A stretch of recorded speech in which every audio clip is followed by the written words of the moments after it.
Derin bir ormanın kalbinde, ağaçların fısıltılarıyla dolu, kocaman, kırmızı çatılı, beyaz benekli bir mantar ev bulunuyormuş. Bu evde yaşayan minik orman kerileri, her sabah çiğ damlalarını toplayıp, onlarla bitkileri ve çiçekleri uyandırırlarmış. Ancak, bugün biraz farklı bir gündü. Perilerden biri, adı Elara olan en meraklı peri, ormanın derinliklerine doğru bakıyordu. Elara, etraftaki diğer perilerin çiçekleri uyandırışını izlerken, içinden bir ses, onu ormanın daha önce hiç gitmediği bir köşesine çağırıyordu. Cesur küçük peri, fenerinin ışığında orman yoluna adım attı.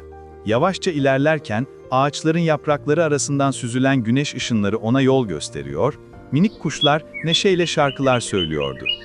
Elara, patikada ilerledikçe, ormanın derinliklerinde gizlenmiş, rengarenk çiçeklerin ve pırıl pırıl parlayan mantarların yanından geçti. Birden, karşısına çıkan büyük bir kayanın arkasından hışırtılan geldiğini duydu. Merakla fenerini o yöne doğru tuttu ve küçük bir sincapın ağaç kavuğundaki yuvasına son bir palamut taşıdığını gördü. Sincap, Elara'yı fark ettiğinde minik burnunu havaya kaldırıp ona gülümsedi. Patika onu, sonunda ormanın en yaşlı ve en bilge ağacının yanına getirdi. Ağacın tam dibinde, yosunlarla kaplı küçük bir gölet parlıyordu. Elara, göletin berrak sularına yaklaştığında, sudaki yansımaların ne kadar büyüleyici olduğunu fark etti. Göletin üzerinde nilüferler ve su tanelerin nazikçe salınıyordu. Tam o sırada, suyun altından parlayan küçük ışıklar gördü. Bunlar, uykuya dalmış küçük kelebeklerdi.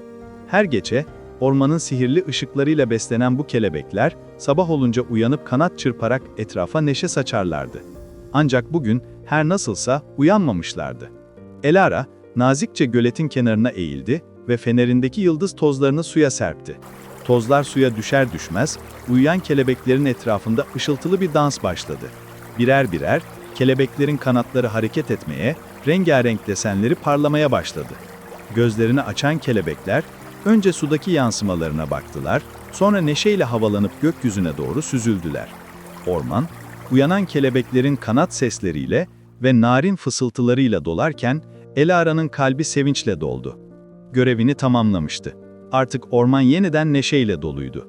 Elara mantar evine geri dönerken, kelebekler ola eşlik ediyor, etrafına ışık saçıyordu. O gece Elara da, diğer periler gibi mışıl mışıl uyudu. Çünkü bilirdi ki, merak ve cesaret en güzel mucizeleri ortaya çıkarabilirdi. Ve o günden sonra, Elara ve kelebekler, ormanın en iyi arkadaşları oldular.